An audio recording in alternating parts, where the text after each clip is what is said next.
पत्नी ने अपने ही बेटे को 2 हिस्सों में चीर दिया था, क्योंकि भगवान श्री कृष्ण और अर्जुन ब्राह्मण के वेश में जब गए थे तो उनके साथ जो शेर था उसने यही इच्छा बताई कि आप अपने पुत्र का शरीर चीर दीजिए, मैं दाहिने भाग को खाऊंगा, बाएं को नहीं खाऊंगा। उन्होंने चीरा, दाहिने भाग को खा गया, बायां भाग वहीं पड़ा रहा। बाएं भाग से आंसू निकला था तो उसने इनकार कर दिया, नहीं खाऊंगा, है रोक के दे रहा है।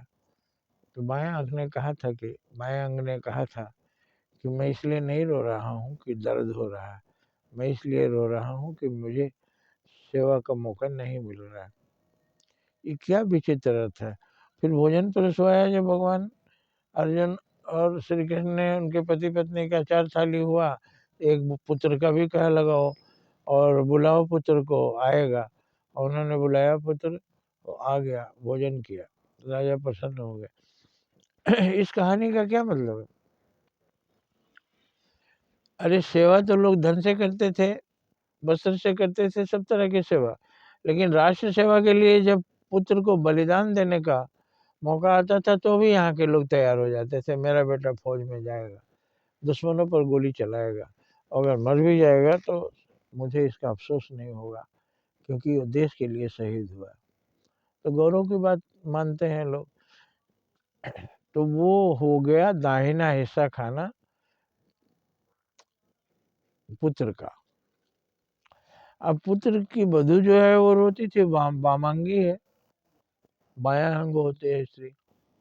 इसका मतलब हुआ कि पत्नी रोई कि ये जा रहे हैं हमारे पति देश की सेवा के लिए, मैं भी चलती तो कितना अच्छा होता, लेकिन उसे परमिशन नहीं मिलता, क्योंकि स्त्रियों की फौज नहीं है अभी। तो ये अर्थ हुआ कि बायां अंग नहीं खाएगा।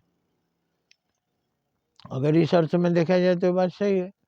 और फिर उन्होंने पुत्र को बुलाया, खाना परोस करके पुत्र आया, खाया। तो कैसे आया भाई, जो मर गया वो कैसे आया?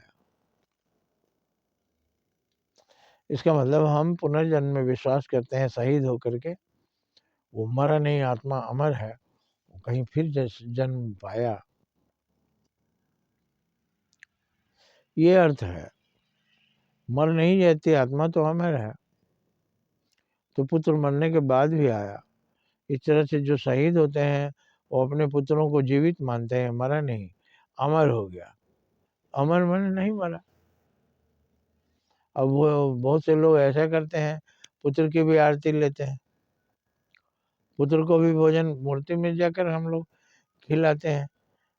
थोड़ा सा एक चावल लगा दिया, 2 बार 3 बार लगाया, भगवान भोजन कर रहे हैं, पानी मुँह में लगाया, पिलाया, दूध पिलाया।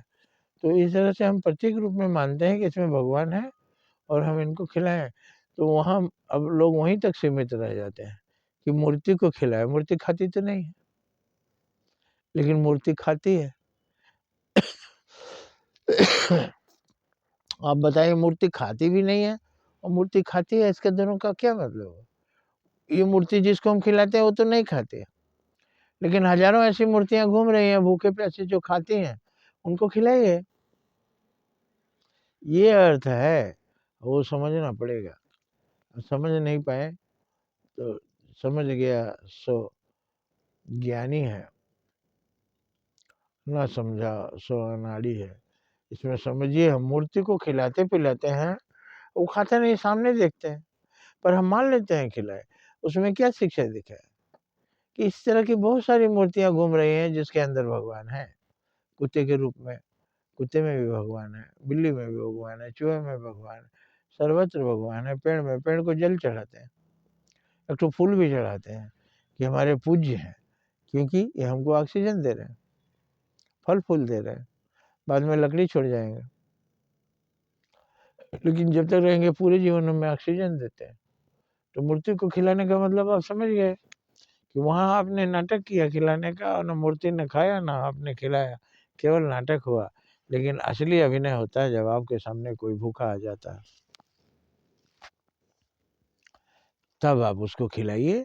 वो भगवान की मूर्ति जिंदा है और वो खाती है। जिंदा मूर्ति खाती है, मुर्दा मूर्ति खाती नहीं। जब हम मुर्दे को भी खिलाते हैं तो फिर जिंदा को क्यों नहीं खिलाते हैं।